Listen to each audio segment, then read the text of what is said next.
kotse mga kabady.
Sobrang tiranta na siguro kaya binasag na nila. Oh, yan. Binasag, hindi naman yan nasusunog. Hindi, ano, nasa gitna kasi siya kanina. Kaso lang, hindi nila nakaintindihan. Una nga.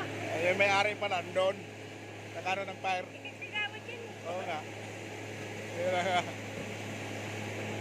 Inisita pala sila sa mga pulis. Kaso lang, tuloy-tuloy pa rin sila. Eh, babayaran daw. Babayaran. Ayun doon, kinausap nila. Mag-usap-usap sila sa barangay. Dala yata na doon. Dadali sa barangay. Oo, sila nag-usap-usap.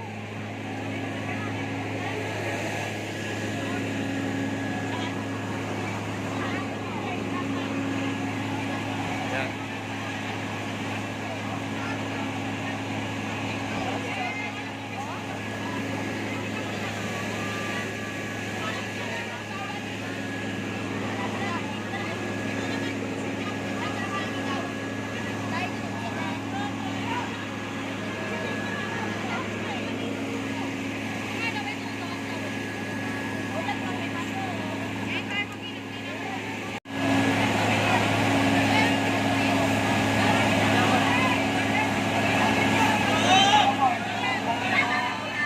Excuse po, excuse. Matabi muna po, matabi.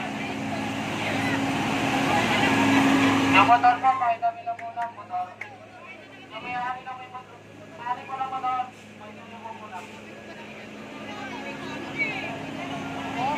Bakit niya sinabi ko, naman ako.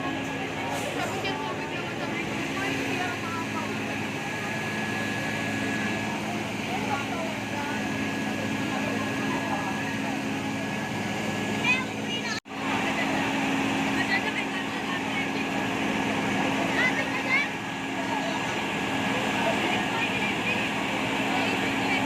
Sabi pinababayaran na daw.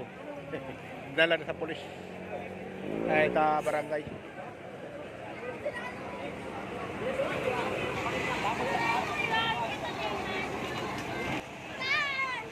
Monge, yung asawa mo! Oo. Kasano ba?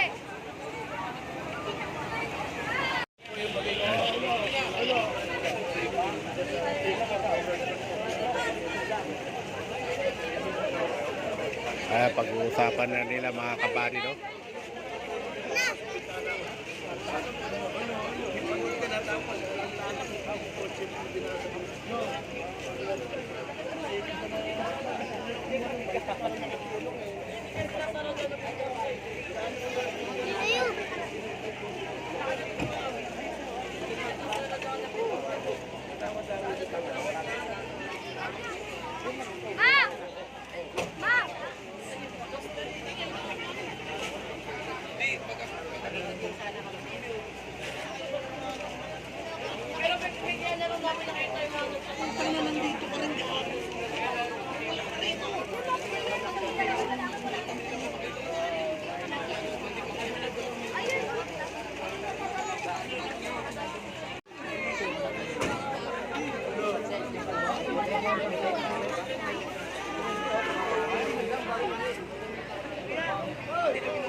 Yan, konti na lang mga kabady, no, yung usok.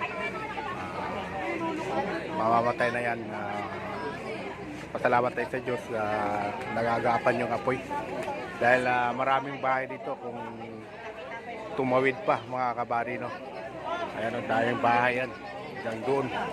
Kung kinain pa yan lahat ng apoy. So, pasalamat tayo sa Diyos na nahinto rin at naagapan. Alright. Hindi, ito pala yung click Honda niya. Ano, nakita na? Malas ko. Tutulak ko kanina rito eh. May CCTV po ba dito, ma'am? May CCTV? Dito po banda. Dito po ba may CCTV to? Kung alam. Kung mayroon. Ayan, dyan. Ayan, hindi nakita yung motor. Sa'yo yung madam? Sa'yo? Sabi po eh. Nakita ko kanina, yung dalawang tao nga. Opo, kanina din po ba yun? Hindi nga eh. Dumiretso pa po ba hanggang doon? Hindi ako nakita kasi diyan lang, no, dumaan lang. Tayo kaya no, kaya Asmin. Pakul na taba. Meron nakita ko kanina dalawa. Yung nagtutulak eh. Nauna pa yung sa ano eh, kotse. Nauna pa yung sa kotse. Baka nagbibideo ka ba, sir? Hindi ko na nakuha eh. Hindi po ba? Nakuha.